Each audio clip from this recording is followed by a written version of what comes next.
voilà où nous en sommes et voilà où nous voulons aller. Oui, parce qu'il y a certaines voix qui s'élèvent dans la nouvelle opposition en disant qu'il ne faut pas faire la chasse aux sorcières. Enfin, l'état des lieux n'est pas forcément la chasse aux sorcières. Bon, je suis d'avis qu'il faut faire l'état des lieux. Je suis d'avis qu'il faut que les gens répondent de leur gestion. Mais je suis d'avis aussi que dans le pays, il nous faut être résolument tourné vers l'avenir. Donc il y a cet équilibre à gérer parce que il y a un équilibre entre faire l'état des lieux, il faut que ça se fasse. Bon, la chasse aux sorcières, ça veut dire quoi?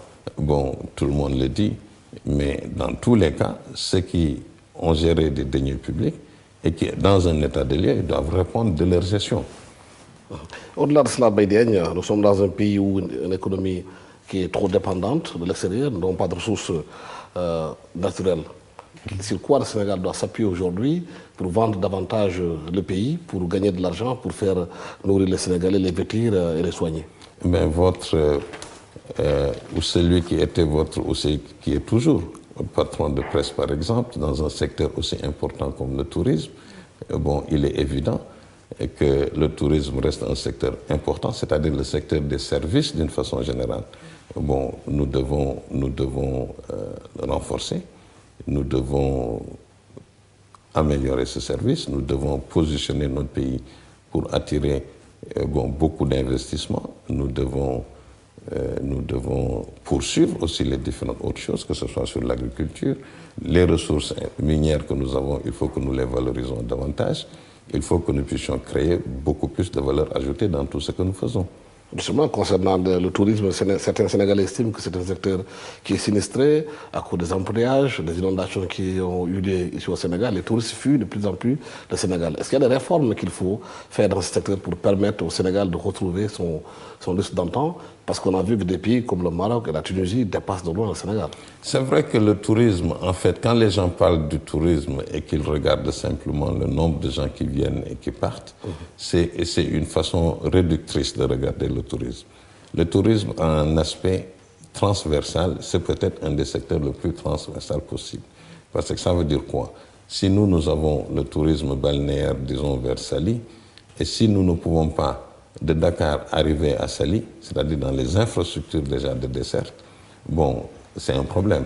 Parce qu'on ne peut pas mettre 6 heures de temps pour venir à Dakar et mettre 6 heures de temps pour quitter Dakar, aller à Saly. Bon, aujourd'hui, il y a des infrastructures qui ont été mises en place qui permettront en fait un accès plus direct. Il y a aussi des problématiques de sécurité, d'industrie, parce que de ces pays, comme vous dites, il y a, à partir du tourisme, ils ont créé des industries, par exemple, pour tout, pour les draps, tu peux créer toute une industrie autour du tourisme qui développe non seulement le tourisme, mais qui développe tous les autres secteurs secondaires, tertiaires, ainsi de suite. Et je pense qu'il y a de l'espoir avec Youssou, parce que c'est un vecteur. Aujourd'hui, le tourisme ou même la culture, bon, c'est des vecteurs. Lui, c'est un produit connu au niveau international qui peut-être apportera beaucoup plus d'intérêt des gens de l'extérieur sur le Sénégal qu'il faudra transformer. Mais est-ce que justement au Sénégal, les réformes qui doivent être faites dans ce secteur sont là pour permettre justement à faire avancer la machine concernant le tourisme et la culture? Le problème, c'est pas de juste Youssou N'Dour, c'est vrai, il a été nommé, il a une aura internationale et tout, mais faudrait-il que les conditions soient là? Non, ça c'est évident. Et ces conditions ne relèvent même en fait de tout le monde. Relèvent de vous, relèvent de moi, relèvent de notre volonté en tant que pays, je le dis très souvent, de définir un mode opératoire, un consensus, un engagement sur notre pays, parce que tout ce que nous faisons, nous sommes intégrés dans le monde partout. Donc si nous-mêmes, nous devons peut-être prendre conscience de la nécessité de ne pas tirer sur nous-mêmes, de la nécessité de positionner notre pays, chacun à sa manière, chacun à sa position. Et maintenant, je parlais initialement des réformes que nous devons mettre en œuvre, il faut les mettre. Nous sommes engagés dans, que ce soit le Conseil présidentiel de l'investissement ou même d'autres mesures comme Doing Business, où des réformes sont établies, qu'il faut prendre.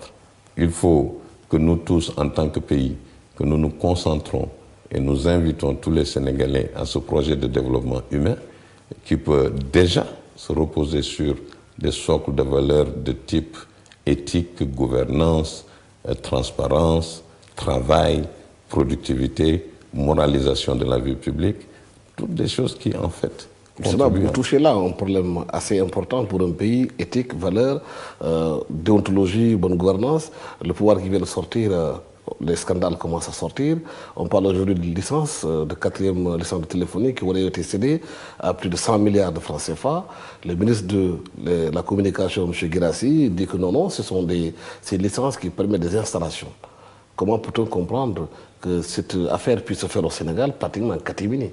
C'est un sujet dont j'ai aperçu dans la presse avant de venir, mais il est évident, à chaque fois qu'on a des attributions de licences, à mon sens, ça doit procéder à soit des appels d'offres ou tout au moins que l'autorité de régulation des marchés publics en soit informée. Et apparemment, elle ne l'était pas. Je pense que j'ai cru comprendre qu'elle s'est autosaisie pour regarder cette question enfin de plus près.